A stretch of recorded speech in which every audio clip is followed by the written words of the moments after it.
Hola chicos, ¿cómo están? Espero que muy bien. Bueno, disculpen que no tuve internet justo el miércoles. eh, y yo quería explicar un poquitito, lo voy a hacer ahora en este video, por qué les di esos videos para ver. ¿Vieron? Uno sobre la inmigración, otro que, que trabajaba sobre el movimiento obrero en la Argentina, etcétera. Bueno, en realidad es que estoy preparando todo, todo el contexto, ¿sí? Para poder leer la próxima obra que vamos a leer, que es La isla desierta y Saberio Cruel, de Roberto Ar. Entonces hay un salto temporal, ¿no? En la literatura argentina, en esta problemática que estamos trabajando durante este año, que va de fines del siglo XIX a principios del siglo XX. Vamos a centrarnos en la década del post-20, ¿sí? En la década del 30. Entonces, para recomponer ese salto, pensé en darles unos videos que contextualicen qué pasó en la Argentina importante, y entre esas cuestiones muy importantes tenemos las olas inmigratorias, ¿sí? Ahora piensen ustedes que en realidad son inmigrantes europeos que están llegando luego de una crisis que se produce en las relaciones productivas. ¿Recuerdan la revolución industrial, el surgimiento de las fábricas? ¿Y por qué hablamos de crisis de ese modelo industrial? Porque comienzan a aparecer ciertas demandas de los obreros, ¿no? Entonces fíjense que eh, estos inmigrantes comienzan a traer determinadas ideas, y esas ideas son respuesta a estas demandas que vivían los obreros en esas condiciones de trabajo. ¿Mm? Entonces es así como llegan a la Argentina las primeras ideas que van a permitir la organización de movimientos obreros. Ustedes vieron en el documental algunas posturas, como el anarquismo, ¿no? Incluso que un anarquismo que incitaba a la acción violenta. Y ustedes tuvieron que percibir en los documentales que les mandé que en general eran inmigrantes los que traían estas ideas, ¿sí? Se marcaba en el documental eso. ¿Y por qué eso es importante con respecto a los temas que vamos a abordar próximamente, después de las vacaciones de invierno? Quédense tranquilos que no les voy a mandar a leer los textos durante las vacaciones de invierno. Vamos a tener vacaciones. A lo sumo yo terminaré de corregir lo que me falta corregir y les enviaré las respuestas, pero no les voy a mandar ninguna tarea. ¿Por qué es importante esto? Y bueno, es importante porque en la literatura comienza a aparecer un nuevo sujeto social, ¿no? Los escritores argentinos y del mundo empiezan a dar cuenta de nuevos problemas que tienen que ver con el cambio en las ciudades, a partir de las industrias, de la maquinaria, de las formas, de las nuevas formas laborales. ¿Mm? Y nuevos problemas de clase social, ¿sí? Entonces va a ser importante en la literatura de arte fundamentalmente eh, el empleado público, por ejemplo, el empleado que trabaja, no necesariamente público, el oficinista, el empleado que trabaja en la oficina, alienado, que está ahí en su escritorio, haciendo siempre la misma tarea, el obrero, el que pertenece a una clase social baja, el que padece, el que es explotado. Entonces toda esta literatura de principios del siglo XX se va a focalizar en la ciudad, y eso es un gran cambio que, que vamos a tener con respecto a la gauchesca, y va a privilegiar a este nuevo sujeto social. Esto va a ir de la mano de algo interesante que va a pasar en el campo literario de principios del siglo XX, y es que se va a consolidar cierta autonomía entre literatura y política. Eso es muy importante. ¿Por qué se logra esa autonomía? A partir de la construcción de varios factores, entre ellos la construcción de un público lector en función de, bueno, la construcción de una escuela pública, ¿no? Para todos, ¿no? El acceso de las clases populares a la alfabetización por medio de la escuela fundamental. Otra forma que el Estado argentino tuvo para alfabetizar a la población fue la creación del, ustedes no la conocen porque son muy jovencitos, pero la creación del servicio militar obligatorio. En un momento los varones de cierta edad tenían que dar servicio al ejército obligatoriamente, y esa entrada al ejército también sirvió para alfabetizarlos, ¿sí? Entonces, este acceso a la alfabetización permitió la construcción de un público lector, un público que antes no existía. Entonces los escritores dejaron de ser políticos y empezaron a ser escritores, a vivir de su propio trabajo literario. A ese proceso lo llamamos profesionalización del escritor, ¿no es cierto? Y al dejar de ser políticos, la literatura no es que dejaron de abordar los temas sociales o temas políticos o temas de interés social, los abordan, pero no los abordan desde una postura partidaria en el campo de la política.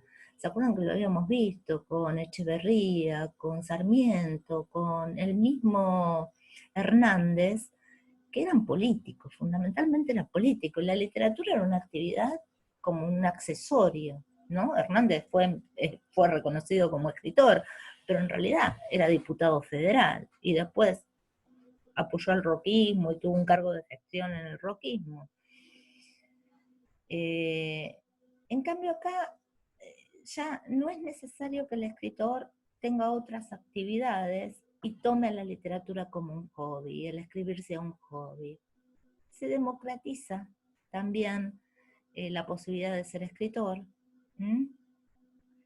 El escritor puede vivir de su literatura fundamentalmente a través de la actividad periodística.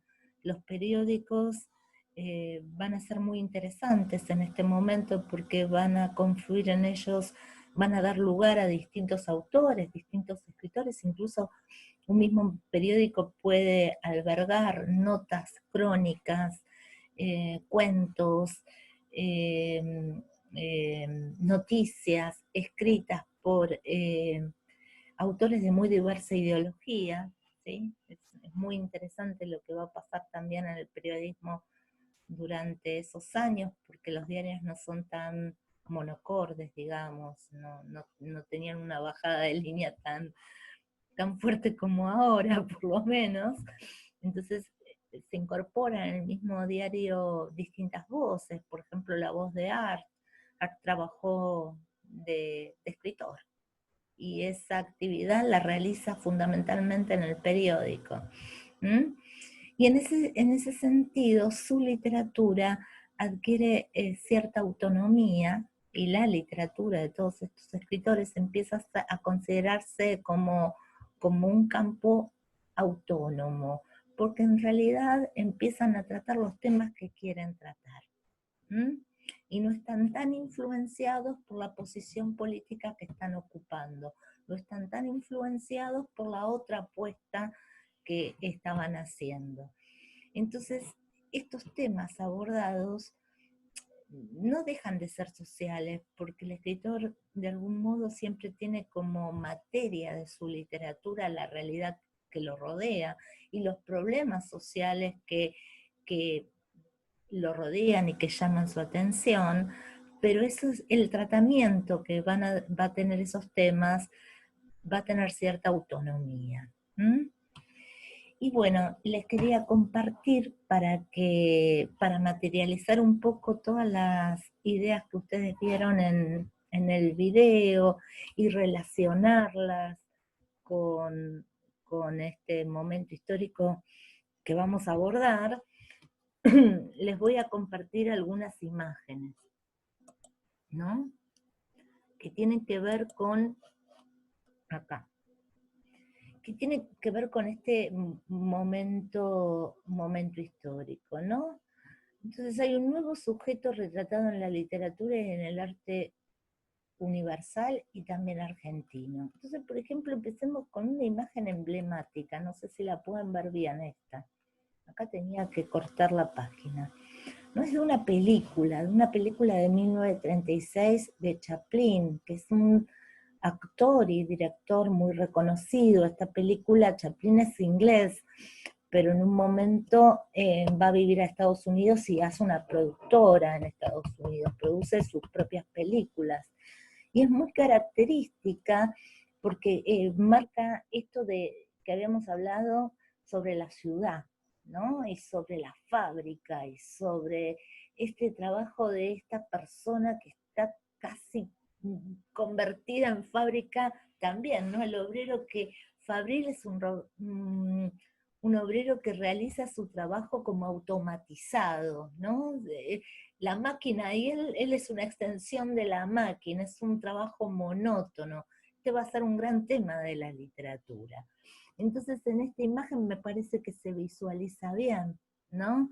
Es humorístico, es cómico, pero también está marcando esa denuncia, ¿no? Este tipo es parte de este engranaje que es parte, está alienado con su trabajo, es el hombre máquina. Bueno, acá tienen esta peli. Otra peli muy linda que se la recomiendo, es una película de 1927, se llama Metrópolis, y miren cómo está representada la ciudad. Ven el ordenamiento, los muros, casi es una ciudad cárcel esta. Muros altos, altos, ahí se ven los autos chiquititos o las personas ahí chiquititas. Es una ciudad monumental, es una ciudad que te apabulle, que te hace sentir chiquitito, sus muros te encierran.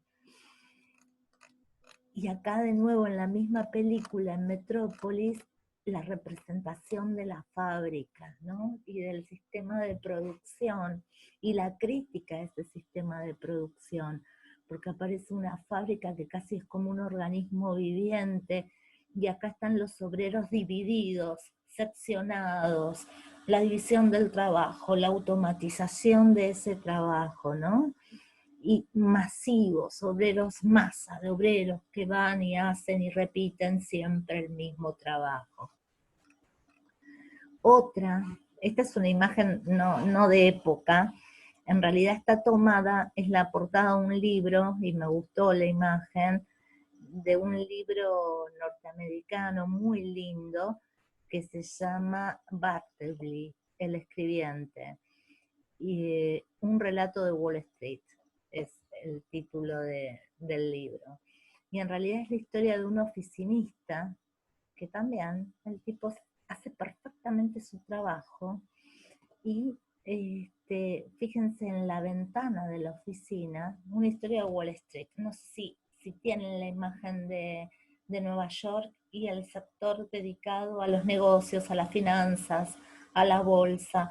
A ese sector se lo conoce a partir del nombre de una calle, que es Wall Street, y también son edificios monumentales de oficinas, todos edificios de oficina, y la ventana da contra la pared de otro edificio.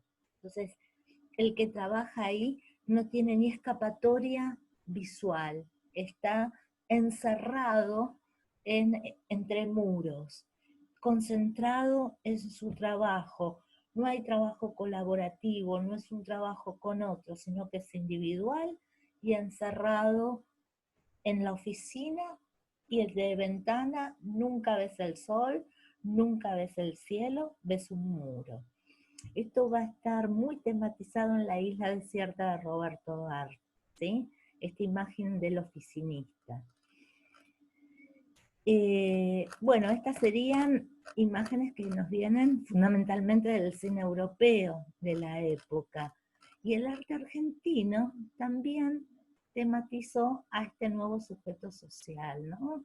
Entonces fíjense que cuando el arte va logrando, va construyendo un campo de autonomía, autónomo, aparecen como sujetos de sus retratos, sujetos de sus pinturas, las clases sociales populares.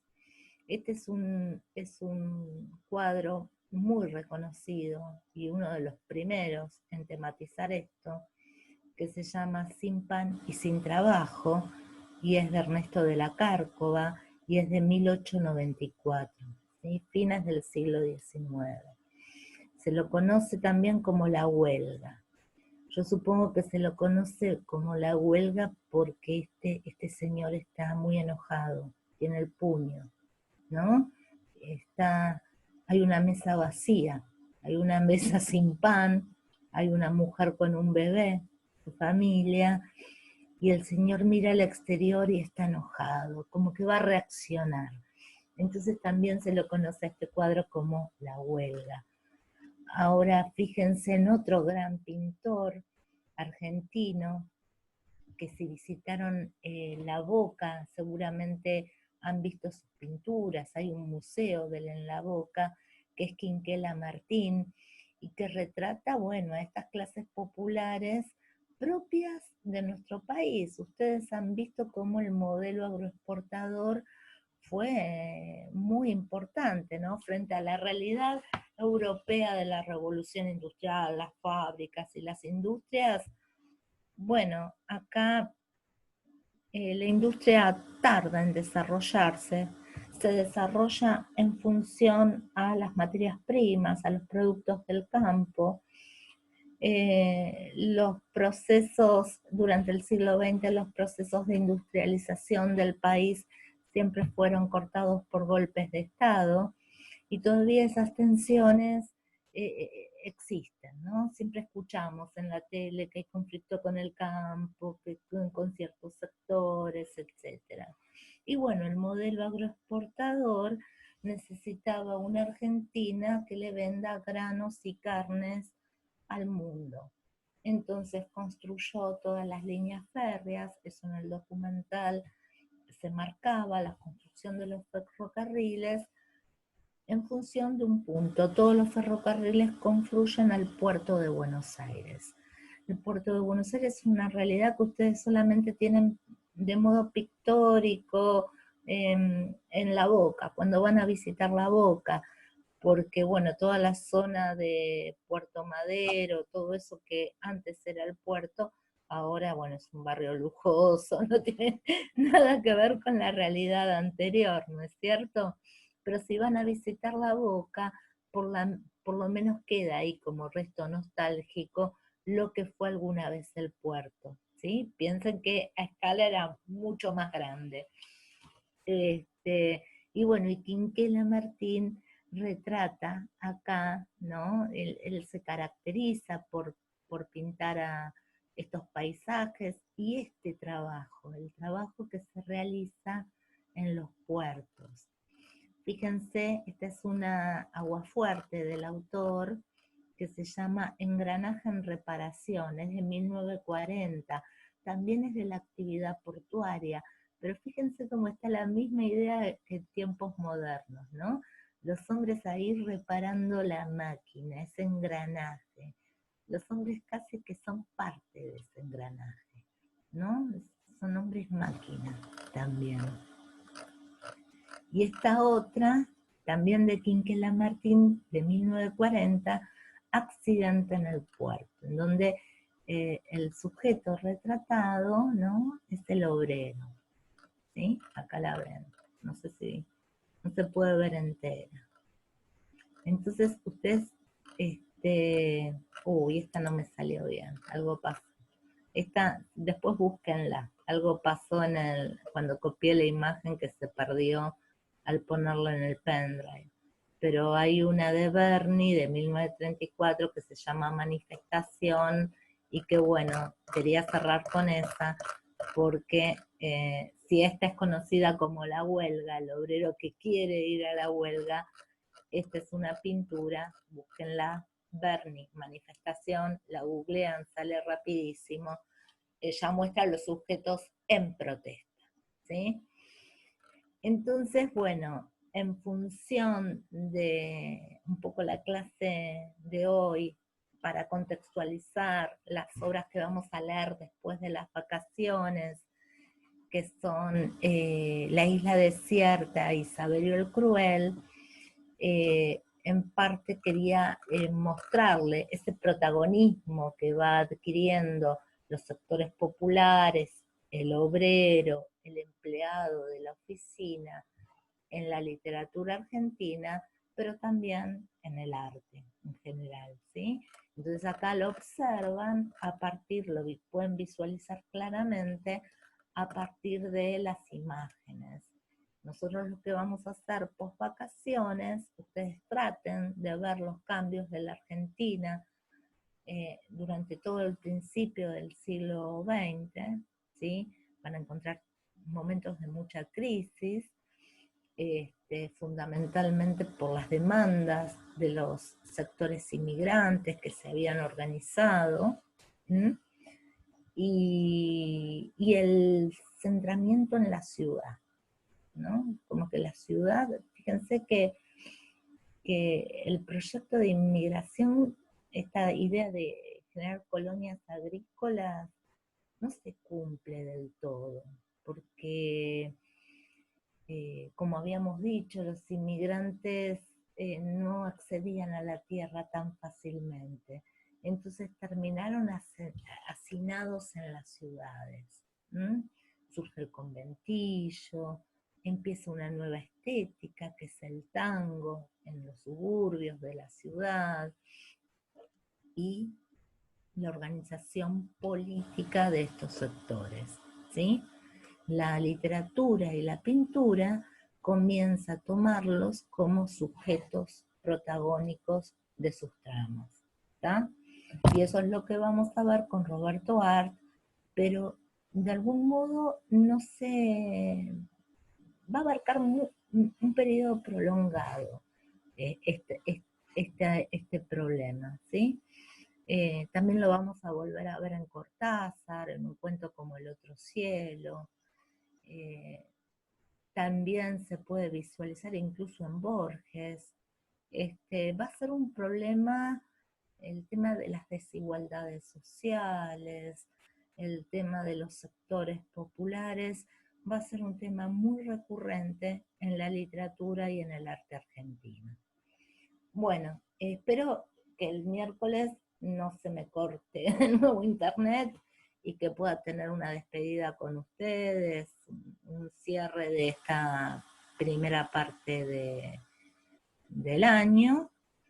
También espero a los que no vengan o los que no se puedan conectar, les deseo unas tranquilas y desconectadas vacaciones de invierno. Y bueno, y después nos vamos a encontrar nuevamente para ver cómo seguimos, ¿no? La segunda mitad del año, ¿sí? Bueno, un beso a todos, muchísimos cariños, nos vemos el miércoles.